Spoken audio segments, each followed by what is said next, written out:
Mesdames et messieurs, cette conférence, intitulée « Autonomie, patrimoine et monde multipolaire, l'Afrique à la conquête de sa souveraineté », nous invite à réfléchir ensemble sur la manière dont notre continent peut transformer son héritage en puissance d'avenir. Il est des mots qui circulent avec une telle facilité qu'ils finissent par perdre leur poids. Autonomie, patriotisme, souveraineté.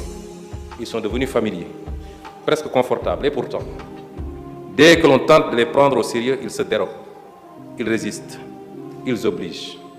Car enfin, de quoi parlons-nous exactement lorsque nous parlons de souveraineté africaine?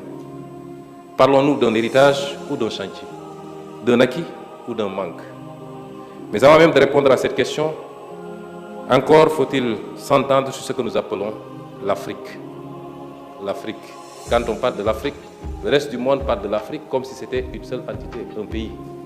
L'Afrique, c'est 55 États. Parler de l'Afrique n'est jamais un propos neutre. L'Afrique n'est pas seulement un continent. Elle n'est pas seulement une mosaïque d'États, de peuples, de langues, de cultures, ni même une variation infinie de nuances dans la couleur de la peau de ses habitants. Elle est aussi, et peut-être surtout, une position dans le monde, une position façonnée par l'histoire. Ce qui unit l'Afrique n'est pas seulement une essence, c'est une trajectoire, une expérience partagée, faite de grandeur, de rupture et de dépossession. L'Égypte antique, la Nubie, l'empire du Monomotapa, ce ne sont pas des mythes, ce sont des réalités historiques, de puissance, de science et d'organisation. Et plus près de nous, pensez à Kanka Moussa, l'empereur du Mali, dont la richesse et le rayonnement ont marqué le monde méditerranéen. Ou à Bakary II, ce souverain malien qui, bien avant les Européens, a traversé l'Atlantique. Mais notre patrimoine ne se limite pas à ces grandes civilisations. Il inclut aussi nos langues, nos savoirs endogènes, nos arts et nos cultures vivantes, qui doivent être valorisés comme levier de souveraineté intellectuelle et économique.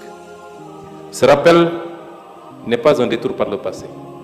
Il permet de comprendre une rupture, car entre ces expériences de puissance et nos réalités contemporaines, un basculement historique s'est opéré. La traite transatlantique a arraché des millions d'hommes et de femmes au continent, désorganisé des sociétés entières et fragilisé des dynamiques économiques et politiques en construction.